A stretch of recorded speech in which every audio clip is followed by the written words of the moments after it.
Are you lying awake at night, worried that a piece of paper from a judge is going to dictate your entire relationship with your child? Do you feel like you're just nodding along in meetings with your lawyer, afraid to ask the stupid questions because it all feels so overwhelming? What if I told you that the key to a better custody outcome isn't about fighting harder, but about being more informed? It's not that your lawyer is hiding things from you, but the legal process moves fast, and some of the most important, nuanced details can get lost in the shuffle. In this video, we're going to uncover 3 critical, often overlooked aspects of custody agreements that can make all the difference for your child's stability and your peace of mind. Stay with me. Now, before we go any further, I need to be crystal clear. I am not your attorney. I am a divorce educator. My goal is to empower you with knowledge so you can have more productive, informed conversations with the professional you have hired. This is education, not legal advice. If you're feeling stressed and confused about this process, that is completely normal. This is one of the toughest things a parent can go through. But by the end of this video, you'll have a clear understanding and a list of powerful questions to take back to your legal team. Your number one goal is to be the best advocate for your child, and it all starts with being informed. Let's start with the first and biggest oversimplification in custody: the difference between legal and physical custody. Most people know physical custody is about where the child lives, but legal custody, that's where the real long-term power lies. Legal custody is the right and responsibility to make major decisions about your child's life, their healthcare, their education, and their religious upbringing. The insight here is that joint legal custody can mean very different things in practice. The agreement might just say parents shall confer on major decisions. But what does confer actually mean? What happens if you disagree? This matters because over the next 18 years, you will face countless big decisions. Which surgeon performs a procedure? Should your child be evaluated for a learning disability? Do you enroll them in a private school? Without a clear framework for how to make these decisions, you're setting the stage for constant conflict and, worst of all, decision-making paralysis that hurts your child. Let's consider a parent named Maria. She and her ex have joint legal custody. Their son Leo is struggling in math.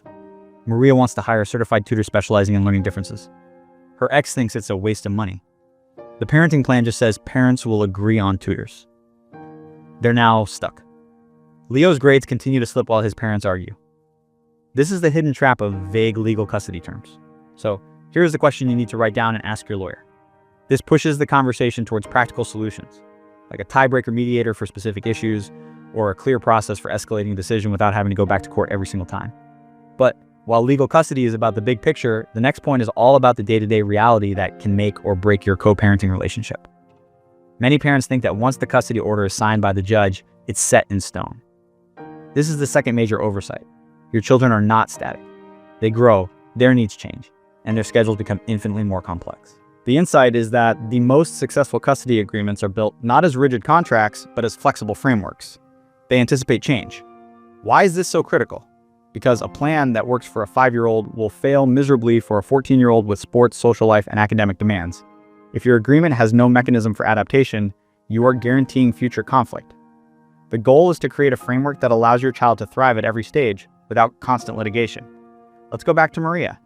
Her custody order has a detailed minute-by-minute schedule for holiday pickups. It works now. But fast forward 5 years. Leo is a drummer in a band with a big gig the weekend he's supposed to be with his dad.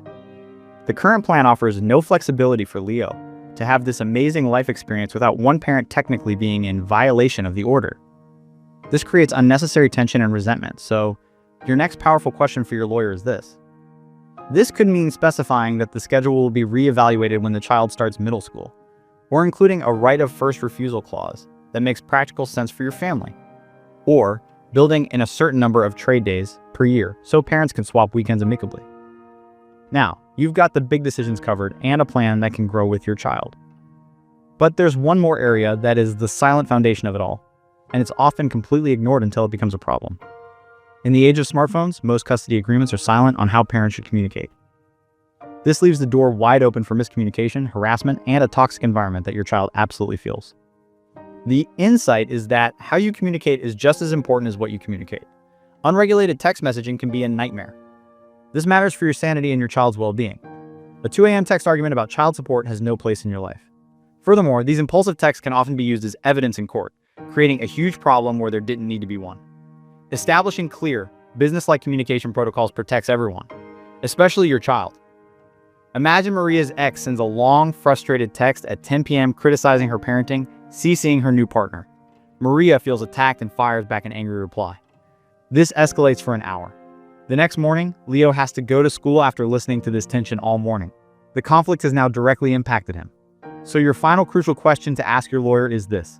This one step can dramatically lower the conflict in your co-parenting relationship. It creates a business-like record, reduces impulsive communication, and helps create essential boundaries for your mental health.